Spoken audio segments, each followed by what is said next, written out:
At my sister's engagement dinner, Mom introduced me to the groom's family. "This is our daughter, cleans houses for a living." Dad added, "We've given up on her." The groom's mother tilted her head, stared at me, and whispered, "Wait. You're the woman who—" She stopped. The entire table went dead silent. My mom's face turned white. "This is our other daughter. She cleans houses for a living," my mother told the groom's family, smiling like she was apologizing for a stain on the tablecloth. My father nodded and added, "We've given up on her." 32 guests heard it. I heard it louder than all of them. What my mother didn't know, what she never once bothered to ask, was that cleaning houses had turned into a company spanning 14 states. And the woman sitting directly across from me, the groom's mother, yeah. I was about to say something that would drain every last drop of color from my mother's face. Before I go on, if this story speaks to you, I'd appreciate a like and subscribe, and drop a comment. Where are you watching from right now, and what time is it there? I'm Morgan. I'm 32. And this is the night I stopped asking my family to see me. Let me take you back to a Saturday evening in September, the night of my sister Lauren's engagement dinner.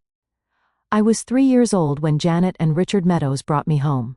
Ridgewood, Indiana, population 4,000, one traffic light, and a whole lot of opinions about other people's business. For the first 4 years, I was the miracle, the little girl the Meadows family chose. Pastor Collins mentioned it every Thanksgiving. Neighbors baked casseroles. Janet carried me on her hip at church like a living badge of generosity. Then Lauren was born. I remember the exact week things shifted. Not because anyone said anything cruel, not yet, but because the house rearranged itself around her.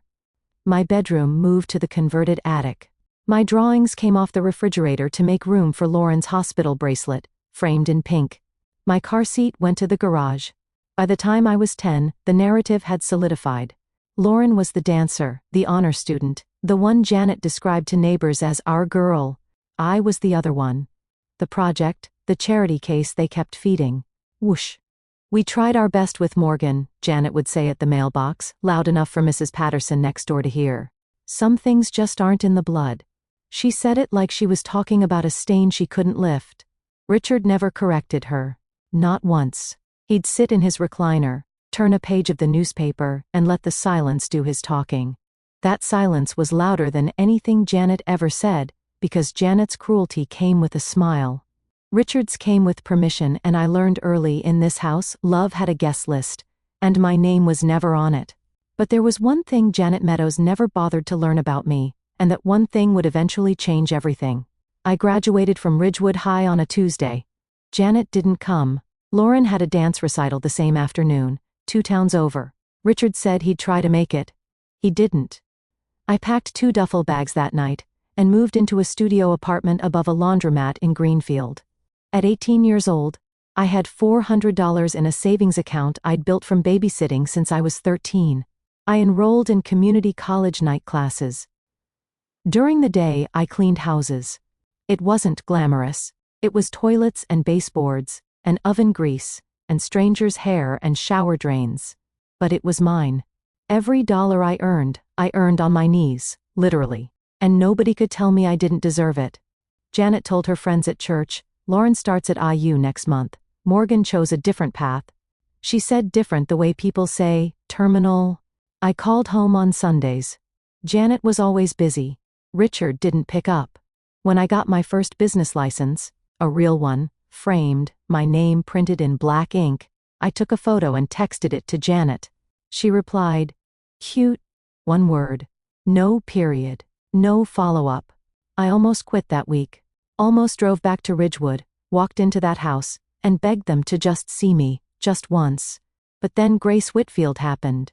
She was 74, lived alone on Maple Court, and she was my very first client. One afternoon, while I was scrubbing her kitchen tile, she sat down a glass of sweet tea and said, "Honey, you clean better than any company I've ever hired. You should expand." That was the seed planted by a stranger, watered by every year my family refused to look. 14 years later, I got the invitation. Cream-colored cardstock, gold foil lettering. Lauren Meadows and Kevin Holloway. Engagement dinner, Millbrook Grill. Saturday, September 14th, 6. I was still reading it when my phone buzzed. Janet, Morgan, we need to talk about Saturday. I could already hear it, the stage directions. The Holloways are very well respected, she said. Kevin's mother runs some kind of company, big money people. I don't want you to, draw attention. Draw attention how? Just don't bring up your work, okay? The cleaning thing. It's not the kind of impression we need. I held the phone away from my face for 3 seconds. Breathed. You don't want me to mention my job. I want you to blend in. That's all I ask. Blend in. Blend in. That was always the instruction. Not be yourself. Not we're proud of you. Just disappear politely. I almost said no. Almost deleted the invitation, and spent Saturday night reviewing quarterly reports at my kitchen table. That would have been easier. Safer. But then Lauren called, quietly, the way she always did when Janet wasn't in the room. Hey sis.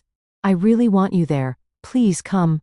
She sounded like the 4-year-old who used to crawl into my attic bed during thunderstorms before Janet taught her that needing me was weakness. I'll be there, I said. Saturday evening, I stood outside Millbrook Grill at 6:47 p.m. I straightened my blouse, checked my reflection in the window, took one breath. I had no idea that Diane Holloway would be inside. And I had no idea what she would recognize. And I had no idea that within 2 hours, every person in my family would wish I had never walked through that door. Millbrook Grill was the nicest restaurant in Ridgewood, which meant white tablecloths, candles, mason jars, and a wine list that went up to $40. For this town, that was black tie. The private dining room held about 30 people, long rectangular table in the center, a smaller round table tucked near the window for overflow, fresh flowers, soft jazz through a ceiling speaker. I walked in on time, hair pinned up, navy dress, modest neckline. I looked professional. I looked like someone who belonged. Janet didn't greet me. She was mid-conversation with a woman I didn't recognize, hand on the woman's arm, laughing too loudly. When she saw me, her expression didn't change. It just paused. Oh, you made it. There's a spot over there. She tilted her chin toward the round table. The main table's full. I glanced at the long table, counted the chairs. There was one empty right next to Lauren. A cream-colored handbag sat on the seat, Janet's handbag. She followed my eyes and didn't move it. I walked to the round table and sat next to a second cousin whose name I couldn't remember. He was already on his second beer and barely looked up. From here I could see the whole room but felt invisible in it, which I realized was exactly Janet's design. Then Kevin spotted me. He broke away from his conversation, walked over, extended his hand. You must be Morgan. Lauren talks about you. I'm glad you're here. Before I could answer, Janet appeared at his elbow. Kevin, sweetheart. Come meet Aunt Ruth. She just flew in from Florida. She steered him away without looking at me, like redirecting traffic from a dead end. The main course hadn't arrived yet when Diane Holloway asked the question. She was seated near the head of the table, silver hair, sharp posture, the kind of presence that made wait staff stand straighter. She'd been watching the room all evening, watching Janet perform. And the young woman by the window? Diane asked, turning to Janet. Is she also your daughter? Janet hesitated, 1 second, but I caught it. Oh, that's Morgan. She's adopted. She lowered her voice just enough to make it sound confidential. She cleans houses for a living. She said it the way you'd explain a blemish on an otherwise clean report. Richard was buttering a roll without looking up. He added, We've given up on her. Given up? He said it like returning a library book. Calmly. Completely. The table went quiet. Not dramatically, just that half-second pause where everyone suddenly becomes very interested in their silverware. A woman near the end coughed softly. Kevin's younger brother looked at his plate. But I sat 12 feet away, and I heard every syllable. My hands were under the table. I pressed my nails into my palms. Then I looked at Diane Holloway. She wasn't looking away like the others. She wasn't embarrassed. She was looking directly at me, steady, focused, the way you look at someone when you're trying to place a face. Her eyes narrowed slightly, not in suspicion, in recognition. Something shifted behind her expression, a flicker, a connection forming. I didn't understand it yet. I didn't know what she'd seen or where she'd seen it. All I knew was the way she was looking at me was different from every other person at that table. It wasn't pity. It was something else entirely. I could leave.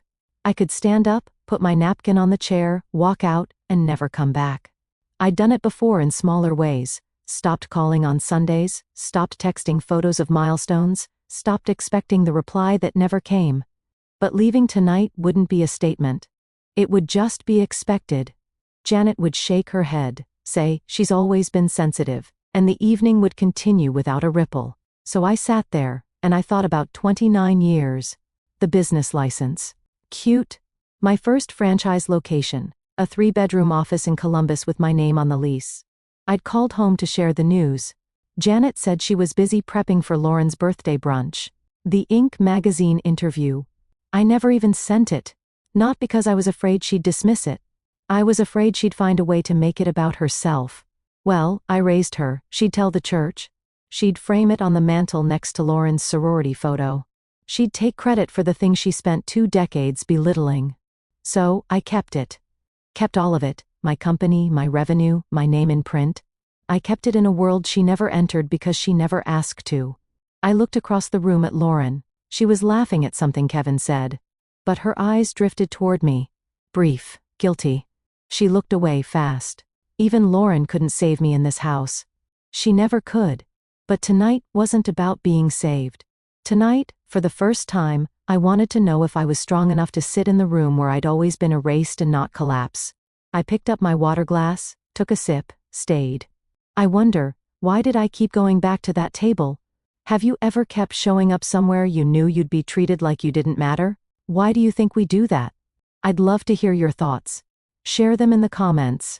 Janet was 3 glasses of Chardonnay in, and performing for the Holloways like her life depended on it. She leaned toward Diane, gesturing with her fork. We tried everything with Morgan. Piano lessons, ballet, church camp one summer. Nothing stuck. Pam Driscoll, Janet's closest friend, seated 2 chairs down, laughed on cue. Well, at least she knows hard work. Janet tilted her head. Hard work? She scrubs toilets, Pam. More laughter. Quiet, polite, the kind that sounds like permission. I sat at my small table, napkin twisted in my lap, and listened to my mother narrate my failure to a room full of people who didn't know me. Each sentence was a brick. She was building a wall between me and respectability right there in public, and she was smiling while she did it. Diane Holloway did not laugh. I noticed. She set her wine glass down carefully, deliberately, and folded her hands. Residential cleaning, Diane said. Her voice was even, casual, but something underneath it was pointed. Do you know which company she works for? Janet waved a hand. Some outfit. I don't keep track. You don't know the name? It's not exactly worth knowing. Diane held Janet's gaze for 1 beat longer than comfortable. Then she turned toward me, not all the way, just a quarter turn, enough that I saw her profile shift. She was studying me. The way you study a painting you've seen in a magazine and are now seeing in person for the first time. I didn't know why. Not yet. But the air at the table had changed. Something had snagged in Diane Holloway's memory, and she was pulling at the thread. Janet didn't notice. She never noticed anything that wasn't about Lauren. The appetizers were being cleared when Janet turned the spotlight on me. She twisted in her chair, that sugary voice she used when she wanted to seem generous in front of company. Morgan, honey, why don't you tell everyone what you're doing these days? I'm sure they'd love to hear. The room shifted. 30 sets of eyes found me. A fork clinked against a plate. The jazz from the speakers suddenly felt very loud. I set down my water glass. I run a residential cleaning company, I said. Flat, simple, no embellishment. Janet smiled at Diane. See? She says, run. That's generous. A few chuckles around the table, soft ones, the kind people make when they're not sure if they're supposed to laugh, but don't want to be rude. Richard shook his head slowly, a sigh that carried the weight of practiced disappointment. Don't push her, Diane. She's doing her best. He paused, took a sip of his bourbon. Her best? The repetition landed like a slap. Her best. As though my best was something to mourn. I pressed my thumbnail into my palm under the table, felt the sting. Kept my face still. And then, I noticed Diane. She'd placed her napkin beside her plate. Her fingers rested flat on the tablecloth, the way someone does when they're about to stand, or about to speak, or about to change the temperature of the entire room. She was looking at me. Not the way the others looked. Secondhand embarrassment, polite avoidance. Like she was looking at me the way someone looks when a name is on the tip of their tongue. Like she was one detail away from placing exactly where she'd seen my face before. It was Lauren who broke first, barely. "Mom." Her voice was small, almost a whisper. "Maybe we don't need to." Janet turned to her daughter with the speed of someone who'd been challenged in her own home. Her smile didn't waver, but her eyes sharpened. "I'm telling the truth, Lauren. What's there to hide?" Lauren looked at her plate, pressed her lips together, sat back. 28 years of training.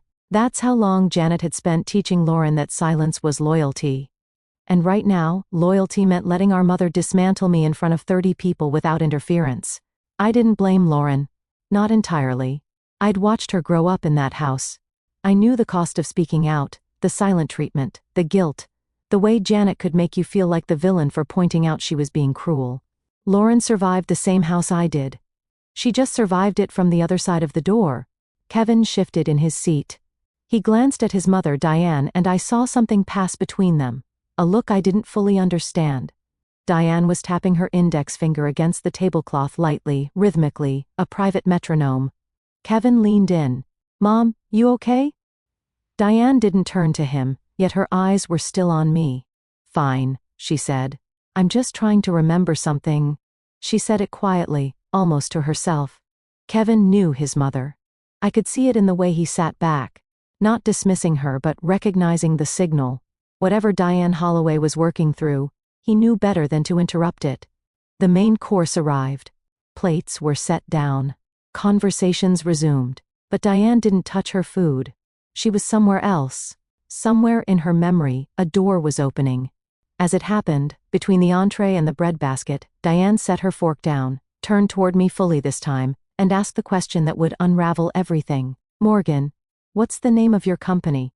The table didn't stop talking. It wasn't a dramatic moment. Not yet. Just a polite question from the groom's mother to the bride's sister. Ordinary on the surface. Janet answered before I could. She leaned in, her hand on Diane's arm, voice wrapped in apology. "Mrs. Holloway, really, don't trouble yourself, she just..." Diane raised one hand, small, unhurried but absolute. "I asked Morgan." 3 words. No edge, no volume. Just clarity so clean it cut through Janet like glass. Janet's mouth stayed open for a half second. Then she closed it. I looked at Diane. She looked at me. "Meadowshine Residential," I said. The name sat in the air between us. Diane's expression changed. Not dramatically, she wasn't a dramatic woman, but her eyes widened by a fraction. Her chin tilted, and she repeated the name quietly like tasting a word she already knew. Meadowshine. She said it twice, the second time slower. Kevin looked at his mother. He'd been watching her all evening, the tapping finger, the distracted gaze, the way she'd been circling something without landing on it.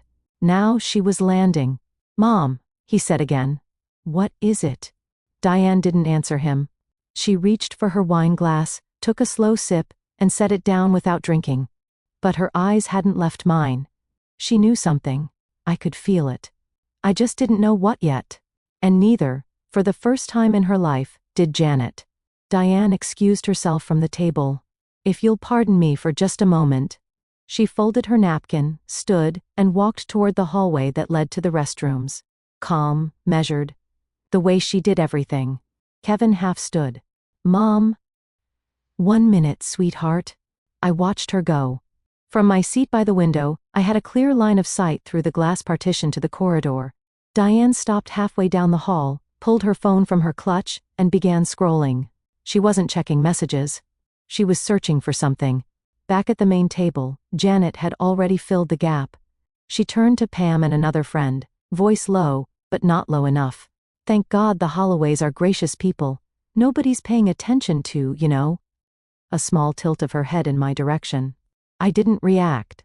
I'd stopped reacting to Janet's narration of my irrelevance years ago. Instead, I kept my eyes on the hallway. Diane had stopped scrolling.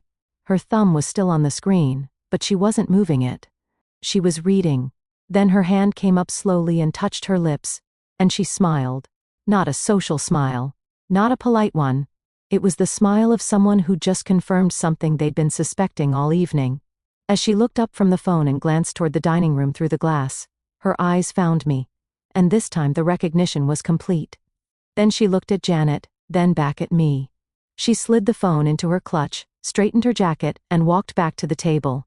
Her posture was different now, straighter, more deliberate, like someone who'd just been handed a card she intended to play. Something was about to change. I could feel it in the way the air thinned. Janet stood up, tapped a butter knife against her wine glass. The room quieted. "I'd like to say a few words." She pressed her hand to her chest, the gesture she used in church when she wanted people to know she was being sincere. "First, I want to thank the Holloway family for welcoming our Lauren with such warmth. Kevin, you are exactly the kind of man we prayed for." Kevin smiled politely. Diane did not. "I want to thank my husband Richard for being my partner through it all. Every sacrifice, every late night, we built this family together." She paused, looked around the room with glistening eyes. "And Lauren, sweetheart, you are our pride, our only pride. Everything we worked for sits right here in this moment, watching you begin your life. Our only pride." She said it while I was sitting 12 feet away.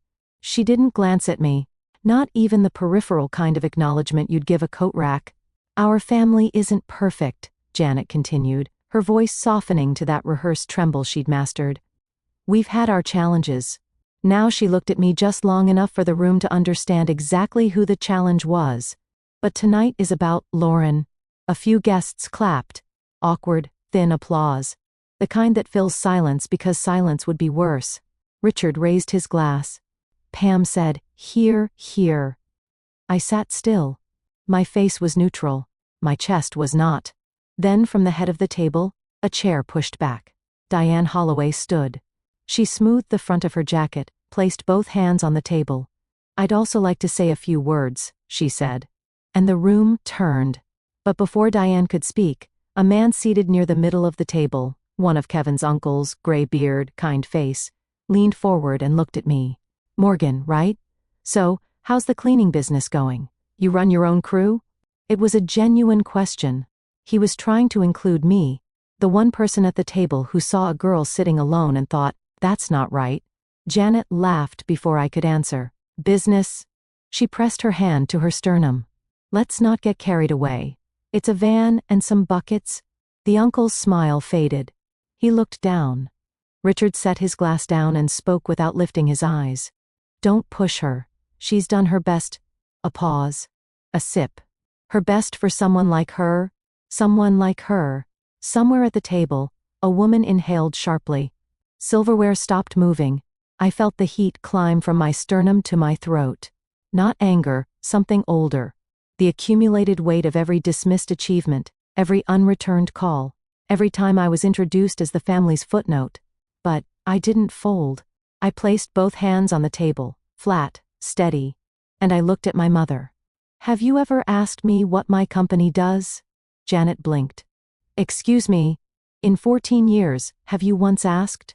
"I don't need to ask." Her chin lifted. "Oh, I know. You know nothing." 2 words. Quiet. Final. The table went dead silent, not the polite kind. The kind where no one breathes because they're afraid they'll miss what comes next. Janet's mouth opened. Nothing came out. And at the head of the table, Diane Holloway set her napkin down for the last time. "Now," she said, "I'd like to say those few words." Diane stood with the kind of stillness that made movement feel unnecessary. She didn't adjust her jacket or clear her throat. She simply waited until every set of eyes in the room found her, which took about 3 seconds. "Janet," she began, "I've listened politely all evening. I've watched you introduce your guests, give your speech, and share your version of your family. That is your right." Janet's smile tightened. "Thank you, Mrs. Holloway. But I cannot sit quietly while you speak about this young woman the way you have." Diane's voice didn't rise. It lowered, and that was worse. "Not when I know what I know." The room tilted. Janet's smile cracked at the edges. "Mrs. Holloway, I appreciate your concern, but this is a family matter. You don't. The issue, Diane said, is that Morgan is not a stranger to me. She let that sentence sit. Kevin's uncle leaned back. Lauren's hand found Kevin's under the table. Pam Driscoll put her wine down. Richard stopped chewing. Janet shook her head slowly. You know Morgan? Diane turned to me. Her expression was warm, but controlled. The expression of someone who understood exactly what she was about to do, and had decided it was necessary. Wait, she said, half to herself, half to the room. You're the woman who… She stopped. The silence that followed wasn't the polite kind from before. This silence had weight. It pressed against the walls and the windows and the ceiling. It pressed against Janet Meadows' chest. Janet's face went white. Not pink. Not flushed. White. The color of someone watching a door open that they thought was locked forever. And Diane Holloway was about to walk right through it. Morgan Meadows? Diane said. Meadowshine Residential. She paused, not for drama, but for precision. She was a woman who said things once and meant them permanently. I read an article about you in Inc. magazine last year. Feature piece, 30 Under 40. Franchise Founders Edition. The room didn't gasp. It did something worse. It froze. 30 people suspended between their salad forks and their assumptions. Janet let out a short breath. What? Diane continued, her voice measured and unhurried. Your daughter owns and operates a residential cleaning franchise. 14 states. 87 employees at last count. She tilted her head as if recalling a specific paragraph. Your annual revenue, if the article was accurate, approximately $2.8 million. Someone at the far end of the table whispered, Million. Janet gripped the edge of the tablecloth. That's not… She couldn't. She did, Diane said. She folded her hands in front of her. And I should know, because I'm one of her investors. The sound that followed was not silence. But it was the opposite, the sound of 30 people recalculating everything they thought they knew about the woman sitting at the overflow table next to a second cousin with a beer. Richard set his bourbon down too hard. The glass hit the plate rim and tipped. Amber liquid spread across the white linen in a slow, dark bloom. He didn't move to stop it. He just stared at me like I'd walked in, speaking a language he didn't know existed. Lauren's hand went to her mouth. Then Kevin's younger brother let out a low whistle and immediately tried to cover it with a cough. Janet sat down, though she was already seated. Her body just sank, like the scaffolding holding her up had been quietly removed. Diane sat back down. She didn't rush. She addressed the room the way she might address a board meeting, factual, composed, without malice. I manage a portfolio of luxury rental properties across the Midwest, she said. 2 years ago, I needed a reliable residential cleaning partner for our units. Standardized quality, scalable, professional. I found an article about a company that had grown from a single operator to a multi-state franchise in under a decade. She looked at me. That company was Meadowshine. That founder was Morgan. She paused to let the information settle, then continued. I reached out. We met. I was impressed, not just with the business but with the person behind it. I invested. We've been working together since… Then she added, almost gently, I had no idea she was your daughter, Janet. In fact, Diane's voice softened by a shade. She never once mentioned her family. That sentence did more damage than the revenue number. I could see it land across the table, the quiet understanding that I hadn't been hiding my success from my family. I simply had no family to share it with. Janet's voice came out cracked. Morgan. Why didn't you tell us? I looked at her. At the woman who'd spent 29 years turning away, who replied cute to the first real thing I ever built, who placed her handbag on the empty chair beside Lauren so I couldn't sit there. You never asked. 3 words. The shortest sentence I said all night, and the heaviest. Kevin nodded slowly. Not in agreement with anyone. Just processing. Lauren sat motionless, tears sliding down her cheeks. Not jealousy. Something worse, the slow dawning recognition that she'd been standing on a stage her mother had built by tearing me down. It happened like a tide turning. 1 person, then 2, then the whole room. Kevin's uncle, the one who'd asked about my business, turned his chair toward me. 14 states. How'd you manage that? The woman beside him leaned in. How many employees again? 87, I said. Full-time? Most of them? Yes. A man I hadn't been introduced to, someone from Kevin's side, looked over. Residential only? Or do you do commercial? Just like that, I was no longer the footnote. I was the story. Janet saw it happening.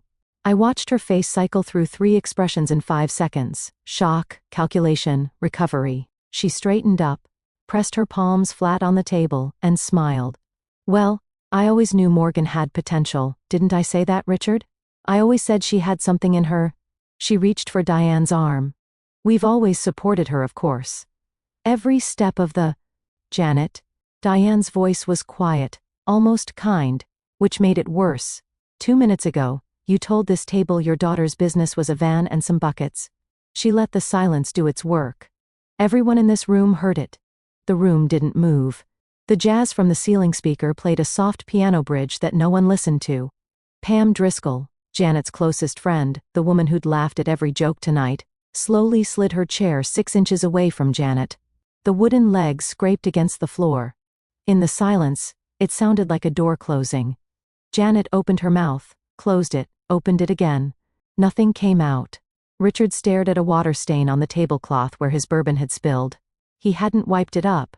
He hadn't said a word. And for the first time in 29 years, Janet Meadows had no script.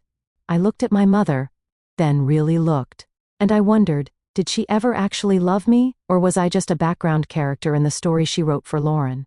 Why does a mother choose to humiliate her own child in public instead of admitting she was wrong? I still don't have the answer. Maybe you do. Let me know in the comments. I stood up. Not fast, not dramatically. I folded my napkin, placed it beside my plate, and pushed my chair back the way you do when dinner is over and you have somewhere to be. The room went still. I didn't come tonight to prove anything, I said. My voice was steady. I made sure of that. I came because Lauren asked me to, because she's my sister and I love her, and I wanted to be here for her night. I looked at Janet. She was gripping her wine glass so hard her knuckles had gone pale. But I won't sit at any table where my existence is treated as an embarrassment. I let the sentence land. Didn't soften it. Didn't follow it with an apology. Then I turned to Diane. Thank you, I said, not for telling them about my company but for asking me when no one else did. Diane held my gaze. She nodded once, firm, warm, the kind of nod that says everything it needs to. I looked at Lauren last.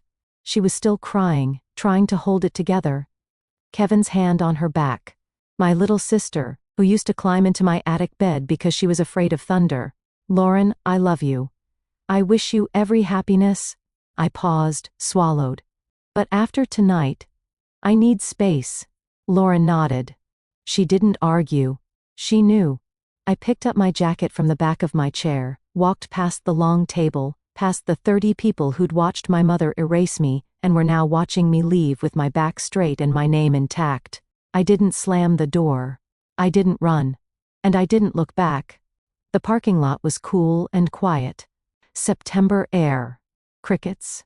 I sat in my car for 7 minutes before I turned the engine on. Lauren called at 11:14 p.m.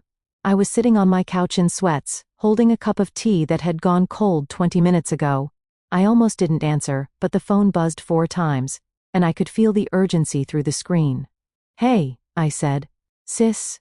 Her voice was raw. I need to tell you what happened after you left. And after I walked out, Janet tried to recover. She's always been dramatic. You know how it is with... She gestured vaguely toward the door. Nobody responded. Nobody laughed. Nobody nodded.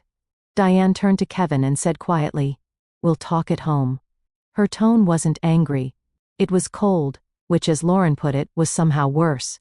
Richard attempted damage control.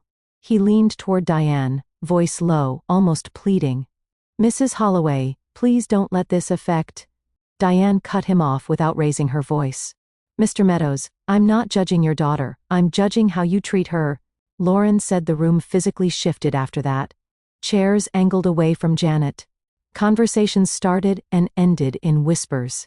3 couples left early, citing babysitters, headaches, long drives, excuses wrapped in polite smiles. Janet went to the restroom. She was in there for 12 minutes.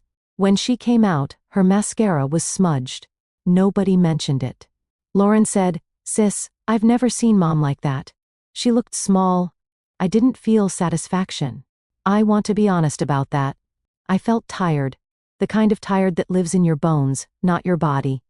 I hope she's okay, I said. And I meant it. Then I added, but I'm not coming back. Lauren was quiet for a long time. Then, I know, Ridgewood is the kind of town where news doesn't travel. It arrives before the breakfast dishes are cleared. Everyone already knows. By Monday morning, the story of the engagement dinner had spread through every Bible study group, hair salon, waiting room, and produce aisle in a 12-mile radius. The details varied. Someone said, I owned 100 employees. Someone else said, Diane Holloway wrote me a check on the spot. But the core was always the same. Janet Meadows humiliated her daughter in public, and it backfired spectacularly. Janet had spent 15 years building her reputation as the backbone of the women's ministry at First Covenant Church. She organized the canned food drive. She coordinated the Easter egg hunt. She was the first to sign up for every committee, and the last to leave every potluck.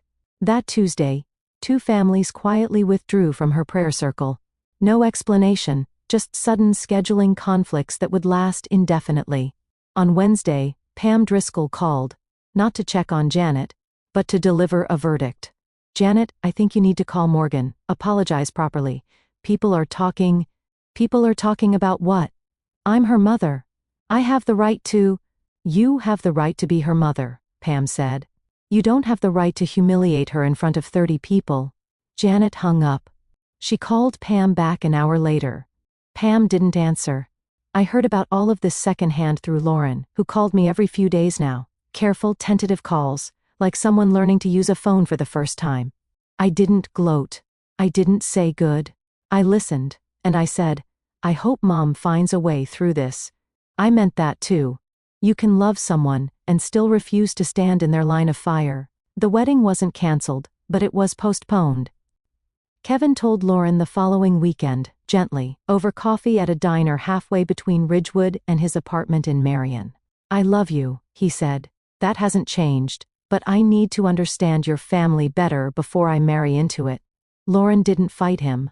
She cried, but she didn't argue, which for someone raised by Janet Meadows, was an act of extraordinary courage. Kevin proposed a condition, family counseling, a neutral therapist, 6 sessions minimum before they set a new date. He wanted to understand the dynamics he'd just witnessed. He wanted to make sure they wouldn't repeat themselves. I'm not asking you to choose between me and your parents, he said. I'm asking you to see what I saw. Lauren agreed. Diane, meanwhile, had her own conversation with Kevin over the phone the night after the dinner. I'm not opposed to Lauren, she told him. She seems like a good person. But the way that family operates, if they do this to their own daughter, in public without blinking, what would they do to a daughter-in-law? Kevin didn't have an answer. That was the point. When Janet heard the wedding was delayed, she didn't call Lauren. She called Richard. This is Morgan's fault, she said. She ruined the whole evening. She always has to make it about herself. Richard said nothing. He was learning that his silence, the one that had protected him for 30 years, now worked against him. Because silence, it turns out, is only comfortable when nobody is listening. And now, for the first time, everyone was. Janet spent the next 6 months blaming me for a problem she'd set in motion 29 years ago. Some habits don't break easily, even when they should. Diane and I met for coffee the following Thursday, her choice. A quiet bakery in Marion, away from Ridgewood, away from the noise. She ordered a black coffee. I ordered the same. She looked at me across the small wooden table and said something I didn't expect. I owe you an apology. I shook my head. You told the truth. I told the truth publicly without asking your permission first. She wrapped both hands around her mug. I should have pulled you aside, given you the choice. Instead, I reacted to your mother's behavior and, well, I made a decision on your behalf. I let that sit for a moment. Then I said, if you'd asked me beforehand, I probably would have said, don't bother. I've spent my whole life not correcting people about me. And how has that worked out? I almost smiled. Not great. Diane sipped her coffee. When I invested in your company, it was because you were smart and the numbers were solid. That hasn't changed. She set the mug down, but after that dinner, I respect you for something else entirely. What's that? The way you left the room. No shouting, no tears, no retaliation. You just stood up and walked out with your dignity intact. She paused. That's rarer than people think. I stared at a knot in the wooden table. Yeah, I ran my thumbnail along it. I learned something from being underestimated my whole life, I said. The best response isn't proving them wrong, it's just building quietly, consistently, and letting the work speak. Diane smiled. The work spoke plenty that night. We sat there a little longer, two women, a generation apart, drinking black coffee and saying very little. It was the most understood I'd felt in years. 3 weeks after the dinner, my phone rang. Janet. I was in my home office reviewing a contract for a new franchise location in Michigan. For a moment, I considered letting it go to voicemail. But something in me, that old stubborn root that never fully dried out, made me pick up. Morgan, we need to talk. Okay. People at church are asking questions. Pam won't return my calls. 2 families left my prayer group. I need us to fix this. I leaned back in my chair, closed my eyes. You're calling because people are asking, not because you think you did something wrong. I didn't do anything wrong. I was honest. You told 30 people your daughter was a failure while she was sitting in the room. I said you cleaned houses. That's the truth. It's a piece of the truth. And you used it as a weapon.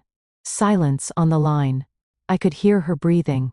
Could almost hear the calculations. How to spin this, how to reframe, how to come out the victim. You were always difficult, Morgan. There it was. The trapdoor she always used when she was cornered. Make it my fault. Make it my personality. Make it Morgan's problem. Mom, I'm not cutting you off. I want you to hear that. I'm not disappearing. Then, what do you want? I want you to stop lying, not to me, to yourself. I won't come back to that table until you look at me and acknowledge what you've been doing for 29 years. You want me to get on my knees and beg? No. I want you to stop pretending. She hung up. I set the phone down, looked at the Michigan contract, got back to work. Lauren drove to my house on a Sunday in October. She'd never been before. I watched her from the front window as she parked, sat in her car for a full minute, then walked up the steps like she was visiting somewhere sacred. Slow, deliberate, looking at everything. My house was simple, 3 bedrooms, a yard I barely used, a porch with 2 rocking chairs I'd bought for company I rarely had. Inside, clean lines, neutral tones, and 1 framed photograph on the living room wall. Lauren stopped in front of it. Who's that? Grace Whitfield. My first client. She passed last spring. She looks kind. She's the reason I kept going. Lauren turned to me. Her eyes were red before she even started. Sis, I'm sorry. You don't need to apologize for Mom. I'm not apologizing for Mom. Her voice broke. I'm apologizing for me, for knowing how they treated you and sitting there every holiday, every dinner, every time Mom said something cruel. I looked at my plate. I didn't tell her it was okay because it wasn't. But I understood. She was surviving the same house. Just from the other side of the door. She wiped her eyes, sat on my couch, looked around at the home I'd built without anyone's help. Tell me about your company, she said. Not because it's impressive, because you built it alone and I didn't even know.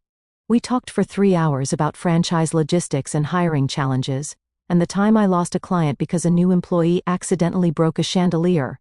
Normal things, sister things. Before she left, she told me Diane wanted to expand the investment partnership. The dinner, it turned out, had opened a door neither of us expected. From the wreckage, Lauren said, Sis? Something good. I hugged her at the door. It's not too late to start. The month after the dinner was the quietest of my life, and the fullest.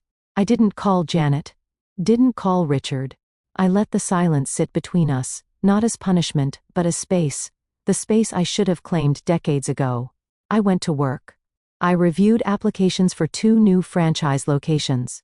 I hosted a team meeting where one of my longest-serving employees, a woman named Carla, told the room she'd just put a down payment on her first house, using the savings from 3 years of steady employment. I cried in my office after everyone left, the good kind. When my staff asked if I was okay, they'd heard pieces of the story, the way small-town stories travel, I said, better than I've been in years. And it was true. I'm not telling you this story to show off a revenue number or an investor's name. I'm telling it because somewhere out there, someone is sitting at the end of a table at a family dinner, being introduced as the disappointment, and they're wondering if it's true. It's not. You don't need anyone's permission to succeed.